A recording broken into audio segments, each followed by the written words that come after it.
Bueno, pues ya sabéis que cada martes en nuestro espacio que tenemos dedicado a la salud hacemos un hueco importante a nuestra querida Pilar Madero de Genética Personalizada. Muy buenos días, Pilar. Muy buenos días a todos. Vamos a hablar de... Ponte el micrófono... No, así. Ahí, como si fueras a tocar la trompeta. Vale, ahí, perfecto. ahora mejor, sí. Perfecto.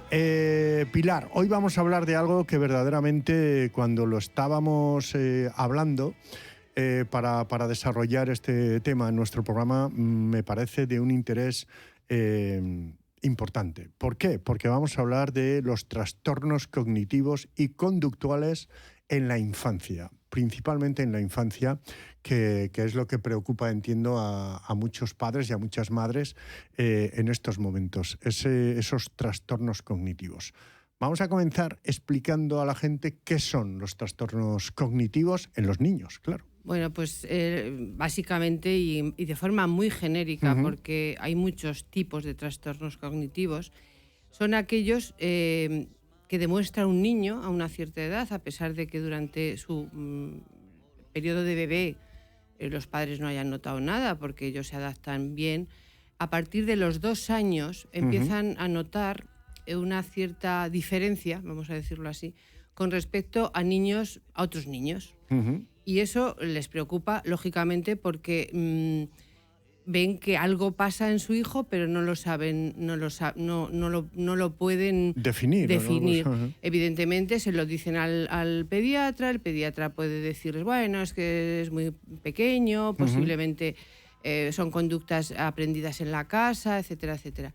Pero sí que es cierto que hay que prestarles mucha atención, porque esos comportamientos, vamos a decir, que luego veremos en qué se diferencia un niño con hiperactividad o un niño autista, que es de lo que vamos a hablar básicamente, porque las conductas irreverentes, digamos, con los padres pueden ser otras y debidas a educación, a educación consentida, vamos a decirlo así, ¿no? Sí, eso te pero iba bueno, a decir, porque... en principio, sí, pero eso es una cosa y otra es la hiperactividad, autismo, que tiene muchas variantes. Oye, hay que decir que evidentemente no tienen nada que ver los trastornos cognitivos en niños con los trastornos cognitivos en adultos, porque son totalmente diferentes, ¿no? Estamos hablando de amnesias, de demencias en mayores. Efectivamente. Y en niños estamos hablando de autismo y de otro tipo de trastornos. Sí. ¿No? O sea, en genética y sobre todo en la parte que a mí me toca y que os puedo hablar, porque yo desde el punto psiquiátrico o psicológico,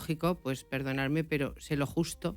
Pero desde el punto de vista son completamente diferentes. Son episodios, vamos a decir, comportamientos que aparecen en la infancia y otros aparecen en la edad adulta, que desde el punto de vista genético no tienen nada que ver. Bueno, a ver, puede haber un niño autista que no se le haya hecho demasiado caso y sea autista a los 40 años.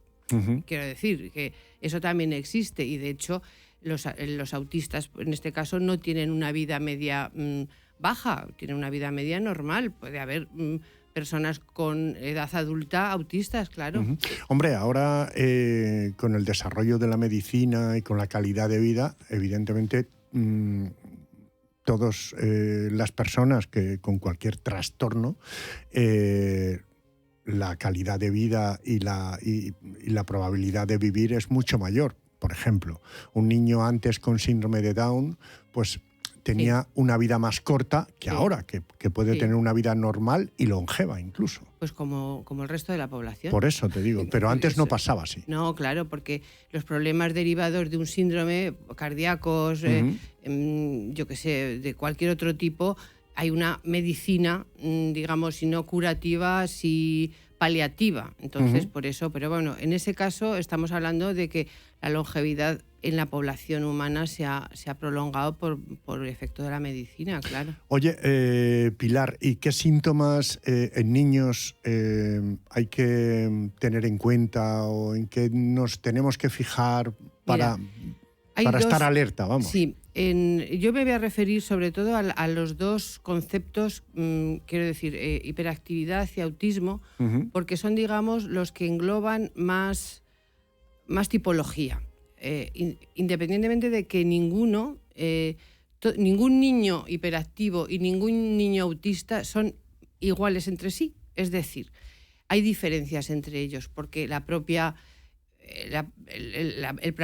persona influye en eso. Pero bueno, la diferencia está en que un niño hiperactivo, como su nombre indica, es hiperactivo, no atiende a, digamos, a reglas, socialmente es muy individualista, pero sí que con los padres o con sus allegados puede tener algún contacto y alguna, digamos, pueden tener sobre él cierta autoridad, vamos a decirlo así, pero en el colegio no atienden. El típico rebelde de toda la vida. El típico rebelde de toda la vida, pero que a su vez luego le falla el lenguaje, no comprende bien lo que se le explica. O sea, hay algo ahí cognitivo que no solamente es por rebeldía. No sé si me explico. Sí.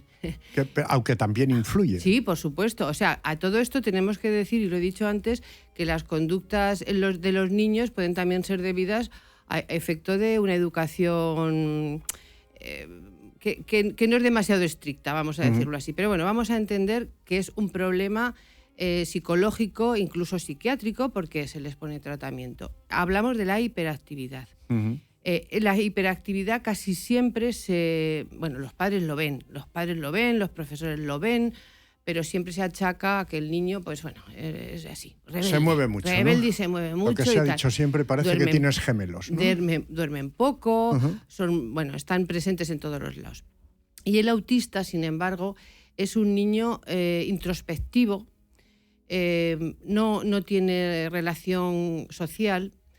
Aunque tampoco el hiperactivo, porque es muy individualista, pero el niño autista o niña es más, no conecta con la mirada contigo ni con los padres. Sí. Rehuye. Y luego tiene una característica muy, muy curiosa, y es que le gusta hacer movimientos repetitivos. Continuamente, el mismo.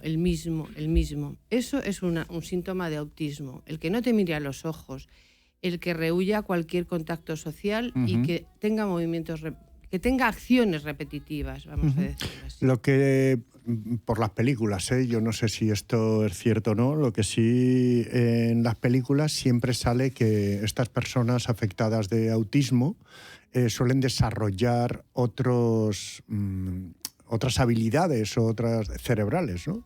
Claro, es que, como he dicho antes, luego el autismo es un cajón desastre, vamos a decirlo así, porque dentro del autismo hay muchas subvariantes, vamos a decirlo así. Por ejemplo, un autismo es el síndrome de Asperger. El síndrome de Asperger te puedes encontrar con personas que te pueden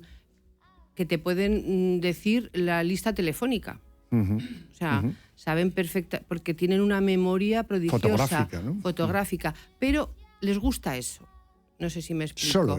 Solo eso, o aprenderse, yo qué sé, los ríos y afluentes del mundo. Y te lo dicen sin pestañear, y tú te quedas atónita, dices, ¿qué inteligencia? Vale, sí.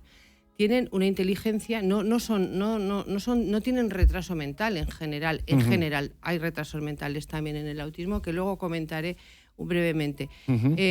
Pero no son retrasados mentales, son personas que tienen comportamientos diferentes. Bueno, y dentro del autismo, lo que digo, hay como 4 o 5 subtipos ya diagnosticados, o sea, que se pueden diagnosticar, y en algunos de ellos, como es el Asperger, como es el Rett, como es el autismo clásico, digamos, todos tienen componente genético, pero hay algunos que lo tienen mucho más claro. Por ejemplo, el síndrome de Rett se da solo en niñas y tiene asociado un gen estudiado y conocido.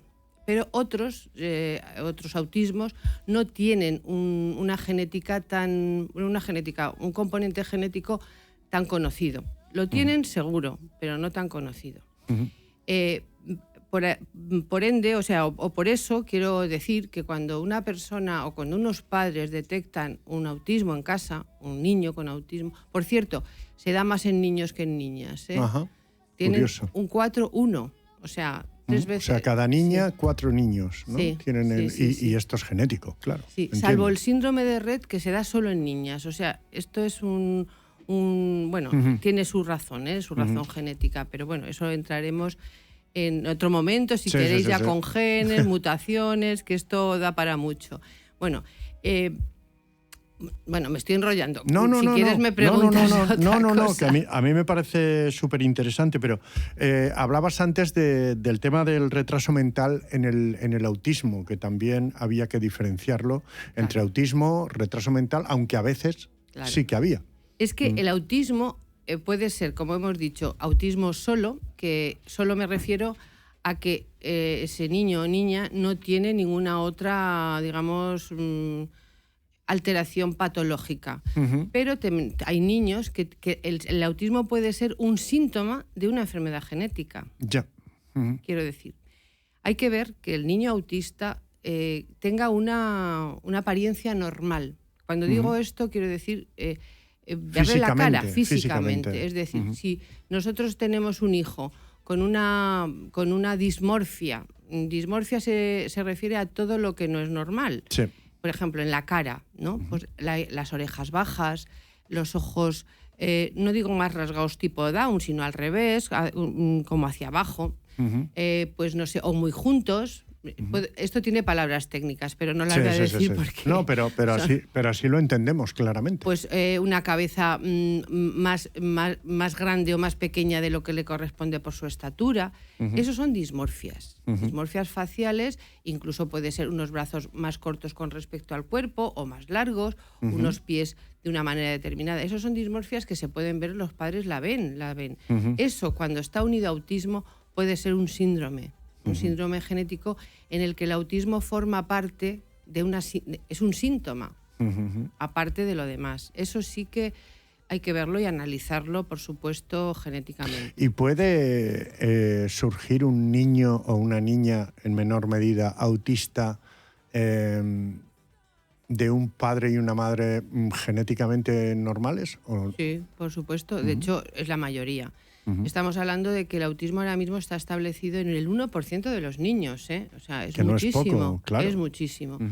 Estos padres son normales, no se esperan para nada un niño con estas características.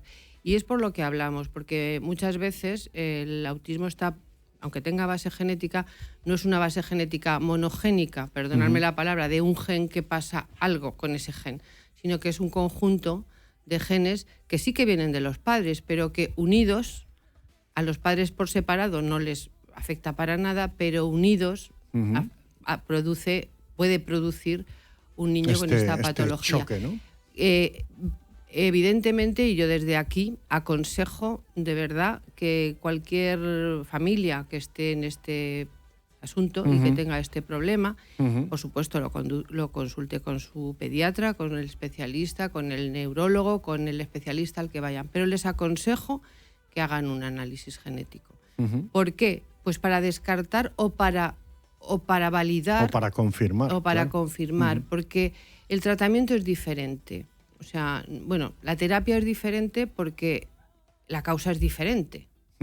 Entonces, ahora mismo, lo repetí el otro día también, pero lo vuelvo a repetir, se está conociendo mucho a raíz de que se están estudiando muchísimas personas con unas tecnologías nuevas, con una posibilidad mayor de contrastarlo con datos internacionales, por las bases de datos y todo esto. La globalización de los estudios. Efectivamente. Y yo creo que sería conveniente, de hecho se está haciendo mucho, y si no lo están haciendo los padres o su especialista no lo considera, creo que deberían ponerse pesados en ese sentido. Lo que siempre recomendamos en estos casos y en cualquier caso de la importancia de hacerse ese estudio genético personalizado yo creo que debería ser, después de hablar contigo 3 programas, yo creo que debería ser como el libro de familia. Hasta obligatorio. Claro, hasta obligatorio, ¿no? Oiga, señor, ¿usted quiere? Sí, vale, hágase un estudio genético primero y luego veremos a ver cómo va el tema de la mezcla. Porque, claro... Sí. No, mira, es una cuestión que yo en otros programas trataríamos, si te parece. Sí. Últimamente en reproducción asistida, que es claro, evidentemente las parejas que van a reproducción asistida tienen que planificar de una manera diferente los embarazos que los que claro. tienen un embarazo de forma natural. Claro. Y la mayoría se están haciendo estudios genéticos previos. Hombre, es que, a ver, yo entiendo que cuanto más riesgo evites, mejor, ¿no? Claro, porque al final te estás metiendo en un follón, por decirlo de alguna manera, una reproducción asistida con sus gastos, sus esperas, sus problemas psicológicos, y dices, bueno, vamos a ver si además tenemos algún riesgo de tener un hijo enfermo, ¿no? Bueno, pues eso lo dejamos para otro día. Oye, Pilar, hay que prestar atención, decíamos antes, sobre todo en los niños a partir de 2 años aproximadamente, 2, 3 años, en la memoria, en la atención. Sí, en el comportamiento, en el comportamiento general. O sea, los padres nos damos cuenta de que un niño se acerca a nosotros, nos besa. Un autista no va a hacer eso. No lo va a hacer. No nos sigue con la mirada, no nos mira, por ejemplo, ¿no? Y un hiperactivo no nos hace caso. El hiperactivo no hace caso por exceso, ¿no? No hace caso porque va a su bola. Y el otro está ahí en un rinconcito quieto, ensimismado. Efectivamente. El hiperactivo puede romper lo que encuentre. Si le da tienen muchísimas rabietas, por ejemplo, unas rabietas que no son normales para digamos, lo que acontece, pero la tienen. Para la situación. Eso en el hiperactivo. El autista es más tranquilo, suele ser más tranquilo, y además, lo que digo, muy, muy introvertido. Esos 2 comportamientos los tienen que detectar, y la hiperactividad, digo, es más difícil porque puede ser un niño consentido en casa, pero... Eso te iba a decir, porque distinguir, quiero decir, llega un momento en que los padres tienen que saber distinguir cuando un niño es hiperactivo y cuando es un mala leche, vamos a decirlo claro, ¿no? Bueno, por eso la hiperactividad se diagnostica. Todo esto son parámetros oficiales, vamos a decir, ¿no? La hiperactividad se diagnostica a partir de los 6-7 años. Quiero decir, hasta entonces puede ser eso, lo que hablamos, un niño con un poquito de... Sí, maleducado, un niño consentido, un niño... Sí, pero cuando ya el lenguaje no lo desarrolla bien, cuando no tiene capacidad de comprensión, cuando... Todo eso ya, a partir de los 7 años, que ya entran en una dinámica, no digo de estudio, sino una dinámica más de orden, orden por el colegio y tal, ahí es cuando se diagnostica, digamos, entre 6-7 años. El autismo, sin embargo, a los 2 años se ve que ese niño se manifiesta tiene claramente, ¿no? 2, 3 años, y además es progresivo, ¿no? Que va adquiriendo esos comportamientos, y además repetitivos. Pues pueden coger una bolita y pasársela 200.000 veces de mano a mano, por ejemplo, o algo que sea repetitivo. Nombrabas antes lo del tema de los colegios, la importancia de tener a estos niños bien atendidos en los colegios. Claro. Por supuesto, o sea, es que es una parte fundamental de su desarrollo, y del desarrollo cognitivo, del desarrollo neurológico, del desarrollo de aprendizaje, porque todos ellos sí que tienen una deficiencia de aprendizaje. O mejor dicho, no es que la tengan por retraso, sino porque o no lo entienden o no prestan esa atención que debe prestarse. Es decir, ahí el colegio, claro, los padres, por supuesto, tienen que verlo, pero el colegio también tiene que tener a los profesionales que detecten eso, los profesores en primer grado, pero luego pues en muchos colegios puede haber un psicólogo o algún... Desde luego todo esto tiene, por supuesto, se pueden hacer test, por decirlo, test que puedan reflejar esa situación. Pero sí que has comentado, y si no me dices si me equivoco, que con un buen tratamiento, con una buena progresión, con una buena educación, ¿estos síntomas se pueden ir debilitando o no? A ver, siempre una buena acogida familiar, un buen tratamiento, un buen acompañamiento, una aceptación de lo que ocurre, y poner pues bueno, toda la terapia. No digo siempre... Cuando hablo de terapia no hablo de tomarte una pastilla, que también en algunos casos. Toda la terapia que pueda aportar pues, los padres, la sociedad, bienvenida sea. O sea, eso es así siempre, porque estos niños tienen una vida tan normal, quiero decir, de longevidad como los demás. Entonces hay que poner todas las armas que se puedan a favor de ellos, claro. Pues súper interesante me ha parecido este tema de los trastornos cognitivos y conductuales en la infancia, que además yo creo que en este tiempo, dado que lo avanzado de la medicina, de los estudios cada día más, pues se va poniendo remedio un poquito antes, no como antiguamente, que los niños se plantaban en la madurez casi los padres escondiéndolos en casa para que nadie lo viese, ¿no? Sí, hay personas adultas autistas que no han tenido ningún apoyo, claro.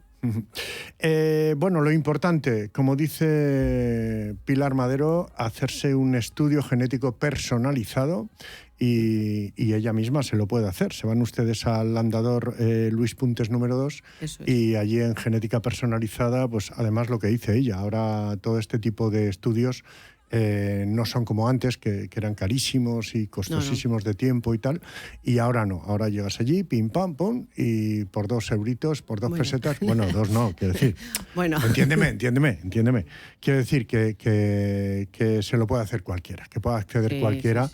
Y es totalmente recomendable, ya no solo si te vas a casar o no te vas a casar, o quieres tener hijos o no quieres tener hijos, sino lo que hemos hablado siempre, para la tranquilidad, entre comillas, de saber qué tienes, poner remedio, y si lo vas a poder tener, ponerlo más, ¿no? Efectivamente. Mira, hay una de las cosas que quería apuntar solamente.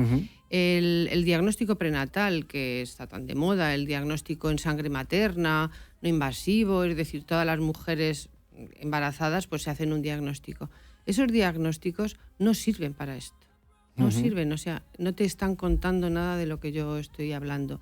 Te están diciendo que no tienes síndrome de Down, no tienes los síndromes más prevalentes en la población, pero desde luego no te está hablando de estos otros, que no digo que sean mejores o peores, son otros. Son otros. Y por tanto también generan un problema en la familia, que por supuesto hay que asumir, apoyar y tal.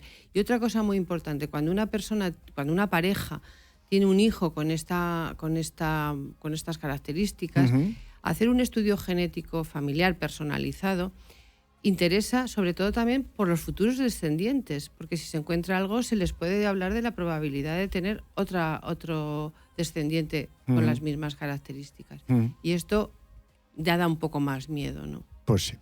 Pues Pilar Madero, de Genética Personalizada, en Andador Luis Puntes número 2. Ahí pueden ir ustedes a hacerse su estudio genético.